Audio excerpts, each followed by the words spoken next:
Halo, apa kabar? Kali ini kita bakal bahas sebuah cerita perumpamaan yang menurut saya kuat banget. Cerita tentang gimana caranya menemukan kembali nilai dan arti dari hidup kita. Oke, kita langsung aja masuk ke ceritanya ya. Kita mulai dari titik terendah dari sebuah keputusaan yang mendalam. Nah, kalimat ini yang ada di pikiran tokoh utama kita. Seorang anak muda yang merasa hidupnya udah mentok, nggak ada jalan keluar lagi. Sekarang, kita coba pahami dulu apa sih yang bikin dia sampai ke titik segelap ini dalam hidupnya. Jadi bayangin deh, anak muda ini hidupnya sendirian. Pendidikannya juga nggak tinggi, kerjaannya cuma sebagai buruh tani. Ya, mungkin buat makan sehari-hari cukup, tapi dia ngerasa hidupnya itu hampa, kosong banget. Setiap hari rasanya sama aja, kerja buat bertahan hidup, seolah-olah ya cuma nunggu giliran dipanggil Tuhan. Karena perasaan putus asa yang udah nggak tertahankan lagi, dia akhirnya ngambil keputusan yang paling tragis. Dengar seutas tali di tangan, dia jalan ke sebuah pohon. Dia udah bertekad mau mengakhiri semuanya di sana.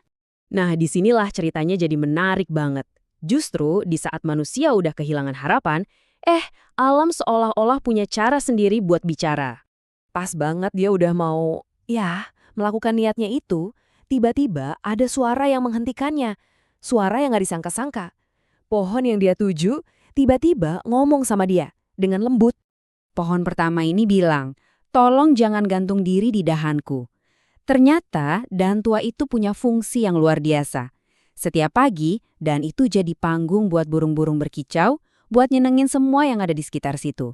Pohon itu sadar betul nilai dirinya, yaitu sebagai sumber kebahagiaan buat makhluk lain. Tapi si pemuda ini karena udah kalut, dia malah ngerasa terganggu. Niatnya masih kuat banget. Jadi ya udah, dia cuekin aja permohonan pohon pertama tadi. Dia pergi cari pohon lain. Ternyata pohon kedua juga melakukan hal yang sama. Pohon ini ngejelasin perannya. Lihat deh, di atasku ada sarang lebah. Dia jadi pelindung buat lebah-lebah yang rajin kerja. Dan juga buat manusia yang nanti bakal nikmatin madunya.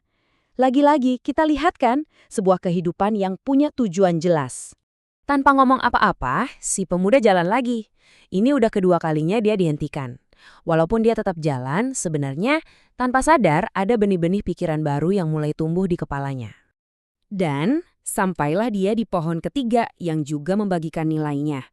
Pohon ini bilang kalau daunnya yang rindang itu jadi tempat berteduh, tempat istirahat buat manusia dan hewan yang kecapean. Dia adalah sumber kelegaan, sumber perlindungan. Oke, sekarang kita masuk ke titik baliknya. Kita lihat gimana pertemuan-pertemuan tadi akhirnya bisa mengubah total cara pandang si pemuda. Setelah dengar omongan dari pohon ketiga, akhirnya dia berhenti. Dia nggak lanjut jalan lagi. Kata-kata dari ketiga pohon bijak itu terus terngiang-ngiang di kepalanya. Dan dia mulai mikir, benar-benar mikir secara mendalam. Nah, ini dia momen pencerahannya, aha momennya dia. Keren banget kan perbandingannya? Di satu sisi ada pohon-pohon yang begitu menghargai diri mereka, yang berguna buat makhluk lain. Terus dia lihat ke dirinya sendiri. Dia sadar, loh, aku ini kan manusia. Aku masih muda, kuat, sehat. Masa aku kalah sama pohon? Aku juga harusnya punya cita-cita, harusnya bisa berguna. Jadi, poin kuncinya di sini. Kesadaran itu mengubah segalanya. Rasa putus asa yang tadi menyelimuti dia langsung hilang, digantikan sama sebuah tujuan baru. Dia akhirnya pulang, tapi dengan semangat yang beda. Semangat yang menyala-nyala dan perasaan yang lega banget. Cerita si pemuda tadi bukan cuma sekedar dongeng ya. Ini jadi pelajaran langsung yang bisa kita semua ambil hikmahnya buat kehidupan kita. Lihat deh, di sini ada dua jalan hidup yang kontras banget. Di satu sisi ada pola pikir negatif. Isinya cuma ngeluh, pesimis, dan akhirnya hidup itu rasanya jadi beban yang berat banget. Di sisi lain, ada pola pikir positif. Kita bisa milih untuk melihat hidup itu indah, penuh optimisme, dan semangat buat ngejar cita-cita. Biar nggak cuma teori, cerita ini ngasih kita 3 langkah praktis. 1. Buang jauh-jauh perasaan negatif, sekarang juga.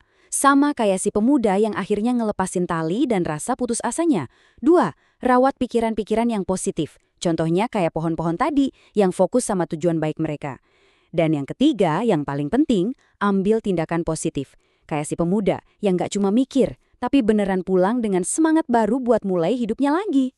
Intinya apa? Dengan ngelakuin 3 hal tadi, kita bukan cuma ngubah cara kita mikir, tapi kita bener-bener ngubah pengalaman hidup kita.